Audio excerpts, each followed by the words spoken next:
Bonjour tout le monde.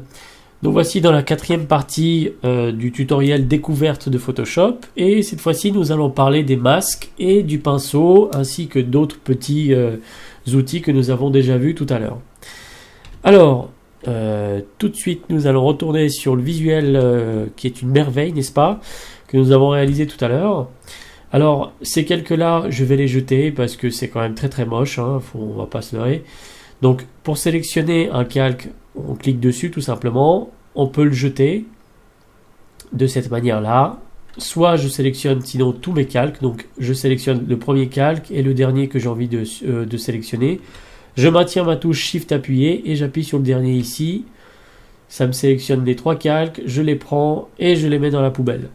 Alors, les masques, à quoi servent-ils? Eh bien, les masques permettent de cacher ou de faire réapparaître certains éléments, comme un pochoir en fait, par exemple. Donc, pour vous faire une petite démo, je vais par exemple créer un nouveau calque. Ce calque, je vais le remplir de la couleur qui est ici, que je peux choisir par exemple ici dans les couleurs, ou je peux cliquer également ici dans le petit carré. Je vais prendre par exemple un truc pas très violent pour les yeux. Voilà, un violet. Je vais prendre mon pot de peinture qui est ici. Pot de peinture qui est accessible via la touche G. Et je vais remplir de violet. Ensuite, je vais créer un nouveau calque. Je vais aller dans les couleurs ici. Et je vais prendre par exemple une couleur verte comme ça. Pareil, je prends mon pot de peinture qui est là. Je remplis de vert. Et voilà. Si j'ai envie de faire apparaître le violet dans une partie du vert, je vais devoir créer un masque. Alors, ce masque, très simple, je vais le créer ici. Donc, sur mon calque qui est au-dessus, étant donné que c'est le calque violet que j'ai envie de faire apparaître, je vais cliquer donc sur le calque vert ici. Je clique sur ce bouton-là, créer un masque. Et mon masque se crée.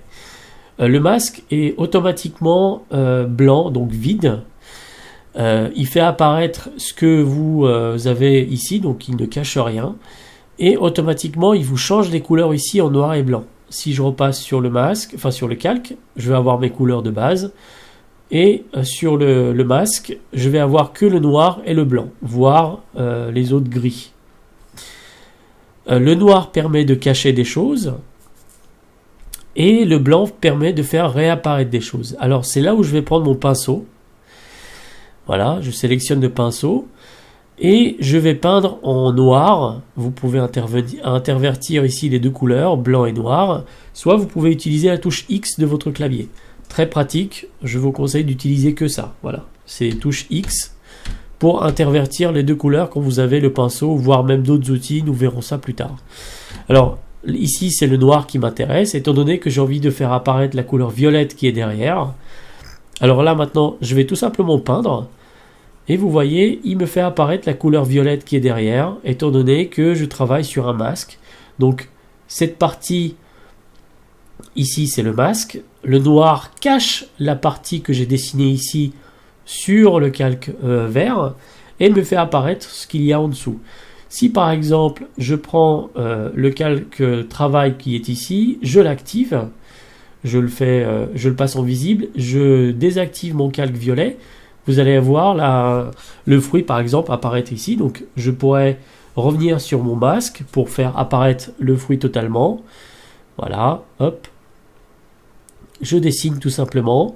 Alors vous pouvez choisir au niveau du pinceau ici dans les outils la taille de votre pinceau. Donc là il est tout petit, là ici il est plus grand, de plus en plus grand, etc.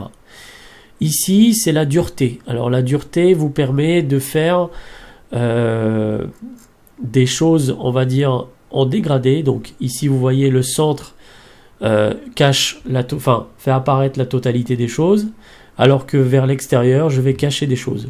Enfin, pardon, c'est vice versa. Si j'augmente la dureté, si je passe un coup comme ça, voilà ce qui se passe. Il va me créer il va me faire apparaître ce qu'il y a derrière d'une manière très nette. Alors que ici, la dureté, si je la mets au plus bas, va me le faire apparaître de cette manière-là. Voilà, donc L'utilisation peut être variée. Alors, imaginons maintenant j'ai fait des erreurs. Donc là par exemple, j'ai fait apparaître quelque chose que j'ai pas envie. J'intervertis les deux couleurs, donc blanc pour faire disparaître les choses. Disparaître des choses à l'arrière-plan, on est d'accord. Donc j'appuie sur X pour intervertir ici. Et je vais peindre la partie qui m'intéresse pas. Donc voilà. Hop, ça aussi. Ça aussi. Et maintenant, je peux même peindre pour cacher les parties qui sont un petit peu moins belles sur l'image à l'arrière. Voilà, hop. Et voici mon fruit qui est apparu dans sur une couleur verte. Alors, qu'est-ce que le masque a fait? Si je clique sur la touche Alt et sur mon masque directement, voilà ce qu'il y a sur mon masque. Bon, c'est pas très joli. On pourrait même travailler dans cette vue ici. Donc, je prends le blanc ici, j'efface cette partie-là. Parce que tout ce qui est noir, il va me faire apparaître les choses qui sont à l'arrière. Voilà, hop. Et ici, j'ai envie de peindre la totalité. Donc, j'appuie sur X pour intervertir et je peins en noir. J'appuie de nouveau sur la touche Alt de mon clavier et je fais apparaître le fruit complètement. Voici ce qu'on peut faire avec les masques. Donc, il est possible évidemment de faire des choses avec les outils sélection, par exemple. Donc, je vais supprimer ce masque pour vous montrer. Voilà. Non, même pas, on va pas faire ça. Je vais le désactiver. Je vais prendre la couleur violette qui est là. Je vais créer un masque. Et je vais prendre par exemple mon outil sélection. J'ai envie par exemple de faire une sélection comme ça pour faire un espèce de vignettage tout autour. Et c'est là où nous allons voir comment faire un premier effet. Un effet qu'on appelle flou gaussien que vous allez utiliser pratiquement tout le temps. Ou presque. Alors, j'ai ma sélection. Dans cette sélection, j'ai envie de l'appliquer sur le masque. Donc, faire apparaître mon image derrière et utiliser le violet qui est ici comme fond, par exemple. Donc, voilà, qui va se flouter vers l'intérieur. Et ici, il va y avoir le visuel qui va apparaître. Donc, je prends, au lieu d'utiliser mon pinceau, je peux peindre comme ça pour faire apparaître mon image. Je vais revenir, mais je peux faire également remplir de noir directement. Il va faire apparaître complètement mon image. Je désélectionne la sélection qui est ici, donc je fais CTRL D ou pomme D sur Mac. Voilà. Et là, vous avez quelque chose de très net. Donc, c'est pas très joli. Vous voyez ici, pareil, j'appuie sur Alt. Hop, voilà, mon cercle est parfait. C'est très très net. Ce qui est possible de faire, c'est un flou. Donc, la même chose qu'avec le pinceau tout à l'heure. Voilà, on a un petit peu un flou qui se crée ici. On peut faire exactement la même chose sur cet ovale. Alors, comment faire? On va aller dans les filtres. On travaille directement sur le masque pour information. Donc, on ne touche pas du tout au calque. Je clique sur le masque. Je vais dans filtre, flou gaussien. Et là, le flou gaussien, vous allez voir ce que ça donne. Donc, si je dézoome ici, voilà. Si j'augmente mon rayon de pixels, voici ce qu'il va faire. Il va flouter toute la partie entre le centre et l'extérieur. Là, je clique sur OK. Vous voyez ce qu'il m'a fait ici. Donc, il a fait ça sur le masque que j'ai créé tout à l'heure avec l'outil sélection. Je reclique de nouveau avec la touche Alt sur mon masque pour faire apparaître. Et voilà ce qui s'est passé. Donc, maintenant, par exemple, il est possible de rajouter des choses. Enfin, rajouter. Je peux faire exactement la même chose sur le masque, sur le calque vert qui est au-dessus. Voilà.